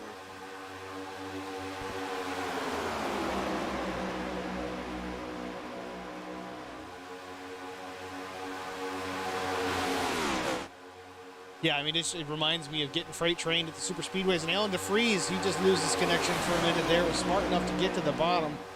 You know, Alan's been dealing with that issue for quite some time. It's certainly better than it once was. David Bradford back to the point. Chris Johnson in behind. Alan DeFries down low with the 83 of Jason Spear behind him. Brian Rose on the high side behind Chris Johnson with Bobby Jr. to his back bumper. Alan DeFries has blinked out. Where did Alan go? Where will he come back in? He seems to be gone. Where is he? Where is he? There he is for a moment. Now he's gone again. Now he's back. Oh boy. Yeah, you can see those guys on the inside all back up. Yeah, y'all got to stay away from the 71 when that happens, because again, you don't know where he's going to land when he comes back. He knows when it's happening. He's got a meter. He can watch it happen, so he's very smart about making sure he's not in the way. Still makes you nervous. Yeah, that's nerve-wracking when you're out there and that's happening, because, like you said, you don't know where they're coming back at. It's tough for Alan, too, because he's got good, reliable internet. He's got a good computer. He can't put his finger on why it happened. It has seemingly improved in the races since it became a real issue, but once in a while, it rears its ugly head. Up front still, David Bradford putting on a show here in the lead. Chris Johnson second. David's teammate Brian Rose in the third spot, followed by Bobby Hamilton Jr. And again, Alan DeFries rounds out your top five. Lap 107 on the board of 134.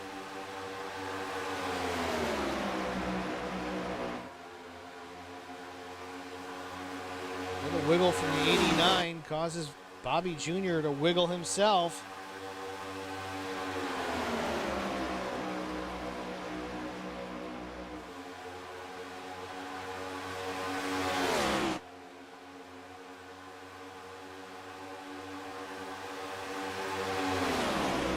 Rose looking high, nothing doing there. If he's not careful, though, the 16's going to get a run while he's making that look. Now Brian's looking low, looking high again around Chris Johnson, not seeing an opportunity. I think Brian might be trying to see if Bobby's going to go with him if he ducks out and tries to make the move. I think that Bobby should, just for the fact that you tend to be able to pull it off if the guy in front of you can make the pass. Usually so can you if you trail in behind him.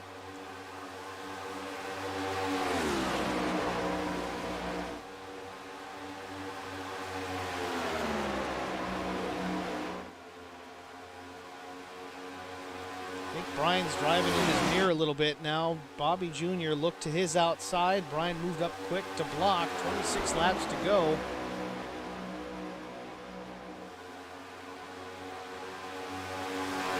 Brian Rose making it hard on the 16. Now Bobby looking low.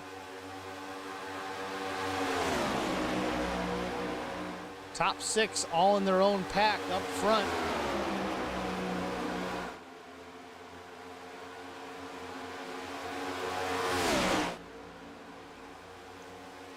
A little bit of movement behind them in that pack. Now the top three separated from fourth, fifth, and sixth. Jason Spear made a move around Bobby Hamilton Jr. and made it stick. Now you got to watch those three cars. If they spread out, they're going to catch a draft if they get worked up together. That's where those big runs come in. But now it looks like Bobby Jr. is way back on the 83. Not sure if there was contact made between him and the 83 or Bobby and the wall. I don't see any damage on that vehicle. No, there is some damage on the right side of the 16 Hateful Chicken entry. Bobby Jr. appears to have gotten into the wall. It's dropped him back just a bit. Not sure what caused that.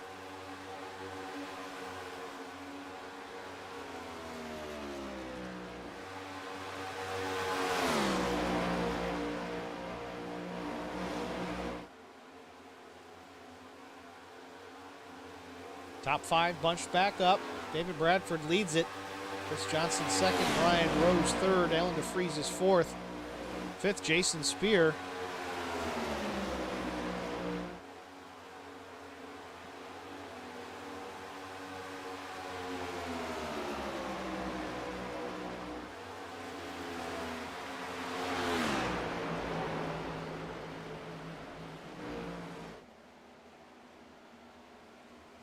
We have a yellow.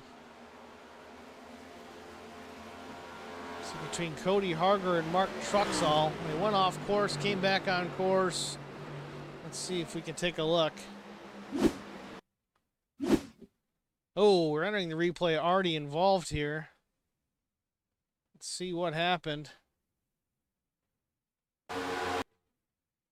Cody Harger in behind the 16 of Bobby Jr. Again, Bobby's a little off the pace with that right side damage. Little wiggle from the 5. Little wiggle from the 5 up off the corner. Gets into Cody Harger, and they both take a ride through the grass in the dog leg. Looks like they'll get away with it. Minimal damage, if any, to the two cars.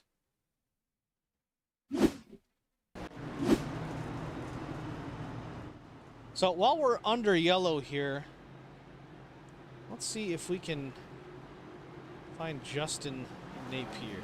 Is he still here? There he is. Justin Napier, it's Steve and Eric in the HBR TV booth. You got a copy? Hey, how's it going, man? What's going on, Justin? Unfortunately, some tough luck here for you tonight. Put that car in the wall pretty hard. Tell us what happened from your perspective. Man, it's just one of those races where you know, you make a bad call and you got to pay for it, you know. And I think I just hung out in the back too long, and it's just a rough race, man. I mean, when you're on top of each other like this and so close, I mean, we've seen caution after caution after caution, you know, a couple of long runs. You know, it's pretty easy to get mixed up with other people, you know. One small incident ends up packing everybody up and everybody runs over each other. So I'm pretty disappointed in tonight. You know, I really want to bring that 54 car to at least a top 5 or a top 10, but really disappointed. So tell us about the incident. What did it look like from your end? I have not watched a replay yet, so I really don't have great comments on it. But from my point of view, I was behind David, and I saw it looked like 15. He got into the wall. David checked up. I tried to go down on the bottom of the track to avoid David, and at the same time, David's come down, so I came down even more, and there was a 74 car there, and I just hit him. So definitely, I feel like that was my fault there. I probably could have played a little smart, you know, maybe locked up the brakes or something, rather than trying to go down the track and just taking up more space for everybody else. Well, certainly close quarters racing here at Vegas. It's only 1.5 miles, but it races like the 2.66 mile Talladega Super Speedway. Drafting is key. The runs are huge. You really can suck up on that guy in front of you and make a run by, but problem is everybody's packed up. You get one small guy spinning around and the whole field, or half of it at least, gets drawn into the wreck. Yeah, I think we're going to have a very exciting finish here. Everybody's able to produce runs on the high side and low side, so I think it's going to be a big toss-up. Look like a couple people just put in for tires, so I'm excited to see how this closes out. You know, I'm definitely rooting for the TCB boy Thomas, and Jeff's out there, I think, but he's multiple laps down. Another one I'd be rooting for would be Bobby Jr. in that Hateful Chicken car. You know, it'd be nice to bring them another win this year.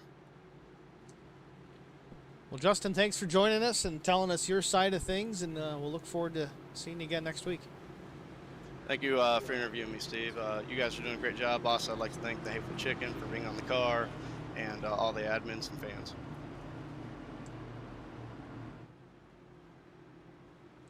It was Justin Napier, driver of the number 54 Hateful Chicken entry. Unfortunately, an early exit tonight's Las Vegas 200. Kind enough to join us up here in the booth and have a quick conversation about his side of things.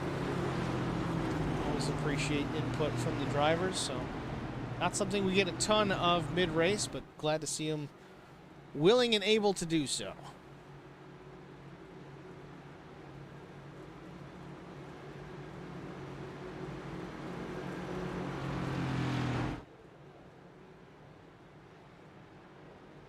So I made it back, Steve. I had lost Wi-Fi and I was gone during the wreck there. That's all right. We got by. That's what I do most of the time when you're not around, so no big deal. Glad you're back with us. I don't know what happened. I'm hotspotting off my phone now, so you know, sudden links not always reliable here. It's all right. We got 18 to go here. Lights are off in the pace car. Going to settle it here with 17 to go.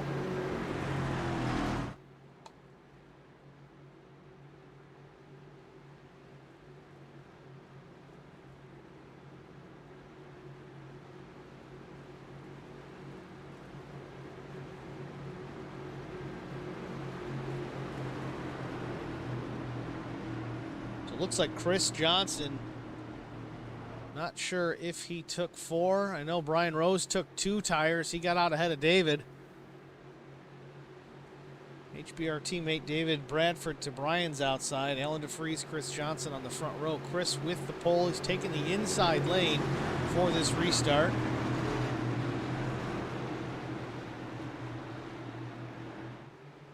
Pace car's in, green flag in the air. Chris Johnson in the gas on his way to the start-finish line. We're back under green here in Las Vegas. Great jump for the 78. He's out front. Unfortunately, the run that's going to come soon may chew him right up. Almost too good of a restart for Chris Johnson. Here comes the field. Brian Rose in second with a run, looks to the outside. Aggressive move by Brian Rose off turn number 4 with help. Clears the 78 down low. Brian Rose to the point here with 16 laps to go.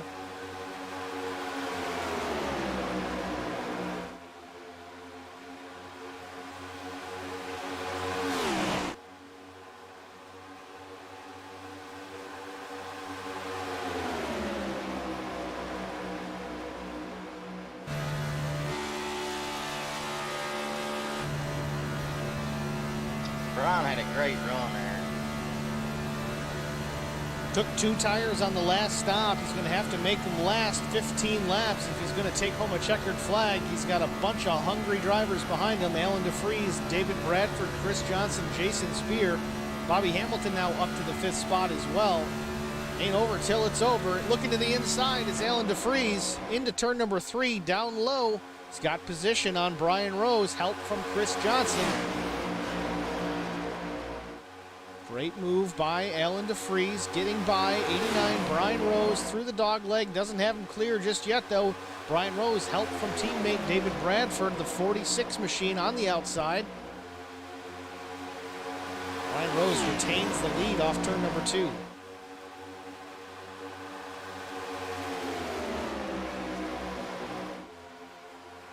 David Bradford now looking high around teammate Brian Rose. Has drafting help from the 16 of Bobby Jr. At the line this time by is David Bradford with the lead. Brian Rose tucks back in behind Bobby in the 3rd spot. Good run by the 83 as well inside Alan DeFries.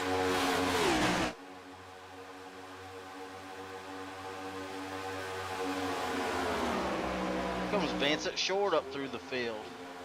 Vince Short in the middle lane. Ian Spear down low. Chris Johnson up high. Ian Spear all the way down to the flat through the dog leg. Ooh, Ian Spear slides up, almost makes contact with 7 of Jesse Bobo.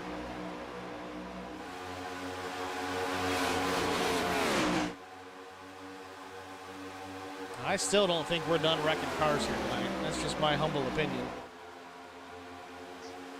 We got about 10 laps at the line. Let's see what's going to happen. Make sure you're live, Eric. We've got 11 to go.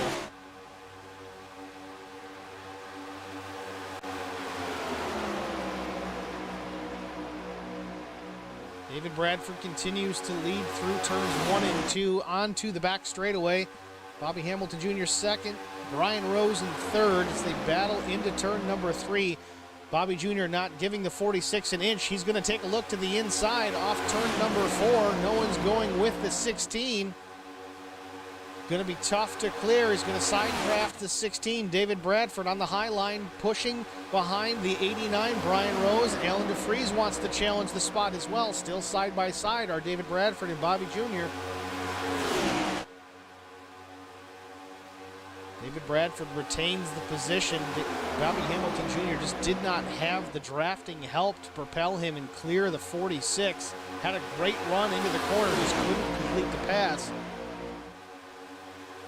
Dropped Bobby Jr. back to P4 with pressure from the 15 of Vincent Short to his outside. 9 laps to go here in Vegas.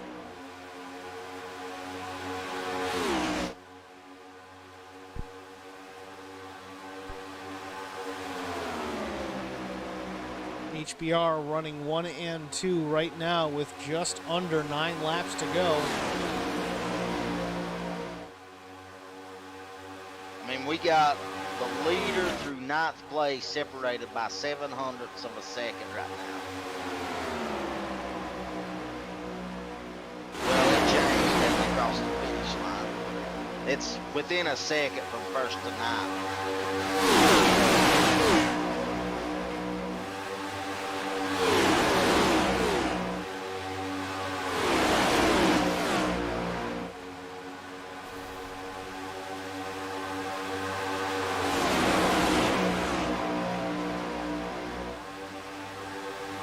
Seven laps to go. David Bradford still leads. Brian Rose second. Nobody making a major move right now. It might be too early or too late. Everybody trying to come up with a game plan to make their way around these two HBR teammates. Brian Rose trying to think, how do I pass David without hanging him out?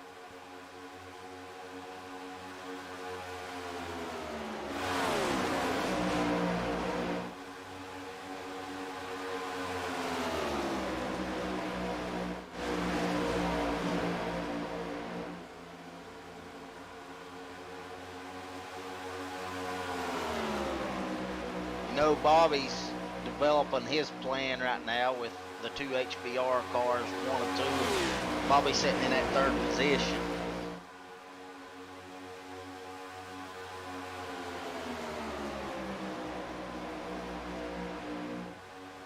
Almost wondering if Bobby Hamilton Jr. just waiting for an opportunity like Brian Rose to look to the inside, make a move to pass teammate David Bradford, follow the 89 through that hole that he opens, get by David Bradford and set his sights for the lead to get by Brian Rose. All hypothetical, of course. It's got to happen. It's got to play out that way. And with 5 laps left, you got to make that decision. Brian does take a peek, though, to the inside of David Bradford. Doesn't really have the run to make it happen, but keeping David Bradford honest into turn 1. Yeah, that's the thing with these guys. You know, they've always said they will work together, but when it comes down to the end, they're going for the win. You know, I mean, I'm not team owner or anything like that, but when it comes down to it, race hard, race each other, but don't wreck each other. You know what I mean? Absolutely. Let's see. Hopefully they can, everybody get by this lap car they're coming up on real good. Lap car of Thomas McMullen, nose missing off that machine, takes the high side, lets the leaders get by. David Bradford, Brian Rose, Bobby Hamilton Jr. Dropping back a little bit in 4th, Jason Spear. In 5th place, his brother Ian Spear. Maybe if they can get hooked up, they can make a charge here late. They're running out of time. Less than 3 laps to go. It's going to be 2 to go at the line. Yeah, these guys behind Bobby, they need to get linked up and get up there.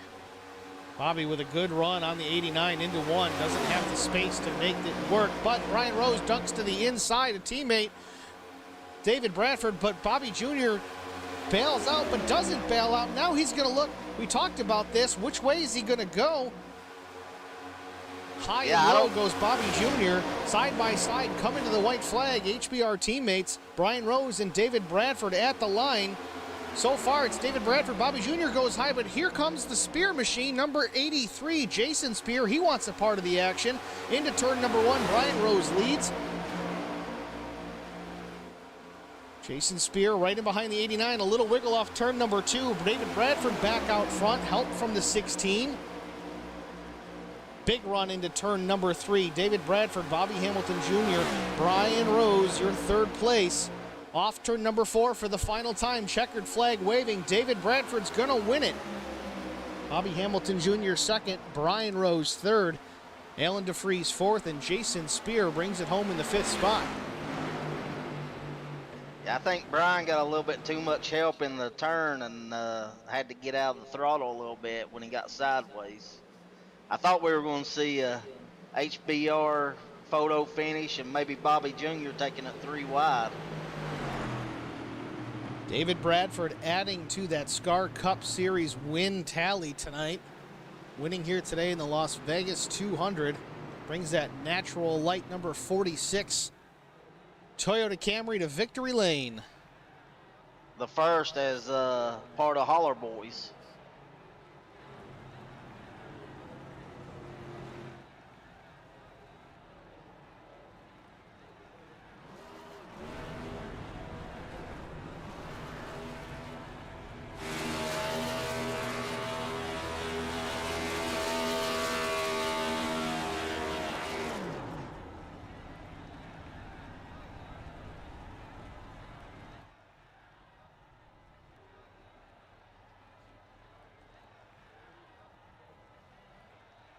While we wait for our drivers to get into the broadcast booth, we're going to step away for just a moment for a short break. We'll be right back with our top 3.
It is Stephen Eric in the HBR TV booth. You got a copy? Yes, sir.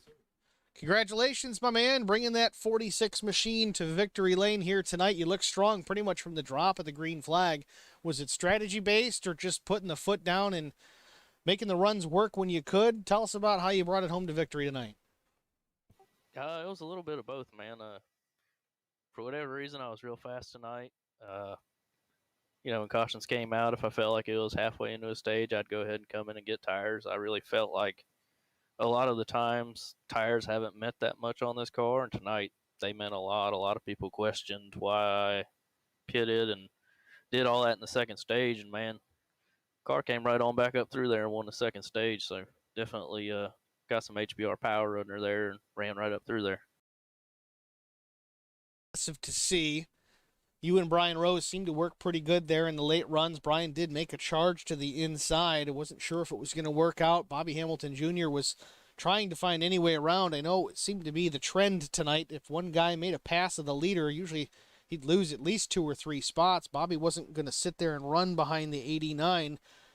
Were you in the mirror at all, or were you just kind of eyes front, letting it go and hoping you had the draft and the run to make it to the start-finish? Oh, no, I was watching the mirror the whole way around. It was 90% out the mirror and just maybe 10% out the back, making sure I wasn't, or out the front, making sure I wasn't hitting nothing. Just trying to keep Brian square in my mirror there and try to keep his car pushing my car as much forward as possible. Well, it was an excellent race to watch, really, from the drop of the green flag. There was not really a lull at any point. Action from green to checkers. What about you, Eric? I enjoyed the race. It was a great race, and what was going through your mind with your teammate behind you? Did you and Brian talk about any scenarios?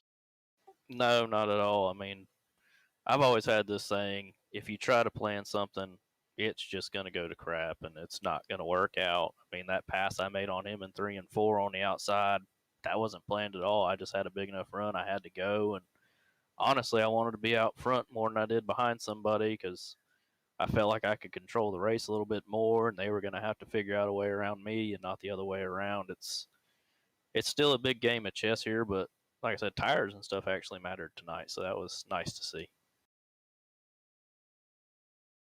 Well, David, again, congratulations on the victory here tonight in the Las Vegas 200. Before we let you go, is there anybody that you want to thank sponsor-wise helps you get this done this season? Of course, got to thank the guys over at the Anheuser-Busch plant, Natural Light Car, first win in the Natural Light Car. First win for HBR with me joining the team. George, Dad, everybody watching back at the house, the Hateful Chicken, all them guys, thank you so much for this, and hopefully we'll go on to Phoenix and do it again. Well, congratulations, David, and we'll look forward to seeing you out in the desert in Phoenix and next week. Thank you, guys. All right, next up, we're going to drag Bobby Hamilton Jr. into the booth here. Bobby Hamilton Jr., it's Steve and Eric in the HBR TV booth. Do you have a copy? Yeah, man. Second. Not quite the win, but congratulations nonetheless. You made it interesting. You did everything you could, it seemed like, to make your way around Brian Rose and David Bradford. You got one. Tell us how it looked from your perspective coming down the backstretch that last lap. Well, I was trying to back up to the guy. I was trying to back up to the 83 car for him to shove me, or the 71 to shove me to get a run, and it worked. And David just closed the top because I was going to just go to the top on him, and that was my shot because he was fast and Brian was fast, and they worked really good together. You can tell it was. I mean, I was out teamed there. I mean, I had no help, so I was just trying to make something happen. I didn't want to just ride. I didn't want to finish third. I didn't want to. I mean, if I had to, I had to. But I mean, it was just whatever I could, and went to the bottom. The thing bottoms out, and you can see the RPMs jump from how much speed you lose. So you're constantly running around the racetrack trying to figure out where the less bumps are to get runs and so forth. And a little crazy right now with these setups, but it is what it is. We'll take it and add to the points and go on to Phoenix. Well, it was certainly great racing, really great action from green flag to checker all night long. It was like, where do you watch the action? Because it was constant from the front to the back. It was a 1.5 mile super speedway race is the only way I can really explain it. These cars, they are a handful to watch. I can't imagine being behind the wheel for 200 miles here in Las Vegas, but you made it look good. You put on a good show for everybody. We appreciate that. Congratulations on second place. Before we let you slide here, is there anybody you want to thank for helping you get this done? I just saw the boys and girls at Hateful Chicken, Melinda and all them. They really stuck their neck out with this stuff to advertise with us, and that's really cool. Give us a shot here and putting on a good show for them and putting on a good show for the other fans and everything. And I'll tell you what's really cool is how the fans get so into this. They're making their own comments about their favorite driver, and they're making their comments about their not so favorite driver. So the whole program is building really, really well, and y'all are second to none when it comes to broadcast. So appreciate you guys and just everybody. It's having a blast, man. Just lucky to be here. Certainly appreciate the kind words, Bobby. We're happy to be here. It's certainly fun to watch the races. I kind of miss being in them, but either way, it's pretty good from the broadcast booth too. So we appreciate your contributions to the league and look forward to seeing you next week in Phoenix. Thank you, bud. That was Bobby Hamilton Jr., a second-place finisher here tonight in Las Vegas. Last but not least, bringing it home in the third position, salvaging a decent points day. I know that's hard to say without biting your tongue, but Brian Rose, you got a copy? Yeah, I got y'all, Steve. Once again, a great points night for you. I'm sure you wanted that win. You were in position to make a pass on teammate David Bradford. Let's go back earlier on, though. Unfortunately, you were involved in an incident, maybe even two. Walk us through those before we get into the late race. Well, I know, got pushed out, was leading some laps there, and then there's just this package that we're running. It's plate racing at every track we go to, which is fun to watch, but I ended up just getting into it. I have to watch the replay. I don't know if I went down onto him or he came up, put me in the wall. That pretty much sealed the deal for the first stage. So didn't get any points there, and didn't want to use the fast repair too early, so I still had some speed, was able to hang with the pack and just kind of rode it out until the final stage. You know, I will tell you, me and Eric were certainly concerned about the condition of your race car. Noticing that you went in, you got some pit repair done, didn't use that fast repair. And I know we've talked with drivers, Bobby Hamilton Jr., David Bradford even, that a little bit of damage on these cars on these, you know, intermediate tracks really hinders the drag, the aerodynamic efficiency of these next-gen Cup cars. We were really concerned about you losing a lap. Looks like you got lucky in Stage 2, had a couple of cautions come out, keep everybody bunched up. You're able to utilize that draft late. Tell us about what was going through your head. Did you have enough speed in the car to stay on the lead lap if it went green the whole stage?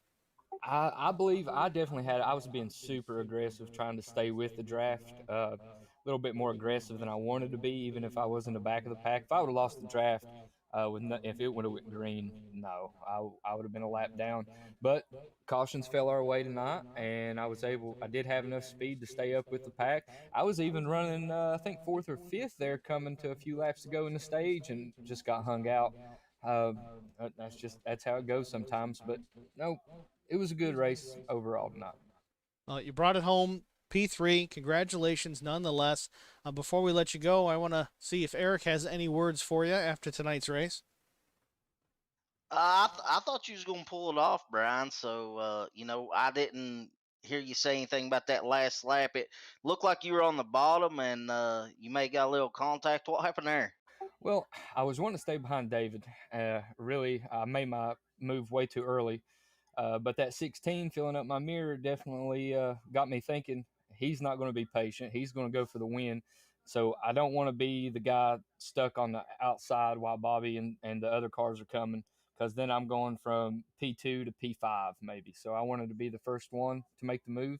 It didn't work out. And the 83, though, he did get into my rear. I hope y'all saw that save. I impressed myself right there.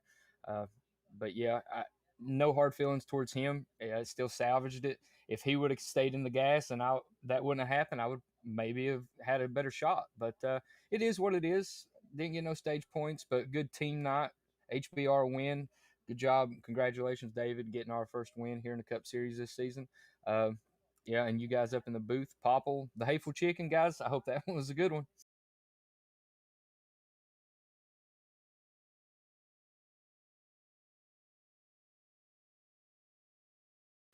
That's Brian Rose in the 89 Popple entry. Brian, before we let you go, any sponsors you want to thank for helping you get things done here in the Cup Series this season? Oh, yeah, absolutely. First and foremost, the Hateful Chicken. Without you guys, we wouldn't be doing this every Sunday, Monday, and Tuesday. But definitely appreciate you guys. Popple staying on board with us. Two Blessings Gift Shop, and then HBR TV. Make sure to like, subscribe on YouTube, follow us. We put on some good stuff. That's Brian Rose, driver, the 89 Popple Chevrolet Camaro ZL1, third place finisher here tonight. Curious to see. We'll have to look at the points on later on tonight, see if he retains that point lead. If not, maybe it's David Bradford. We're going to have to wait and see. Eric, what's your take, man? It was a good race. It was a good race. I think I like his package. You know, I think it's a lot more exciting to watch. You know, these guys are getting used to it a little bit more, and you know, from what I'm hearing, going to Phoenix next week, it's going to be a little bit more of a spread out field. So we're sure it's going to be a great race there as well. Yeah, I'm actually really looking forward to Phoenix next week. Phoenix has just recently been updated by iRacing.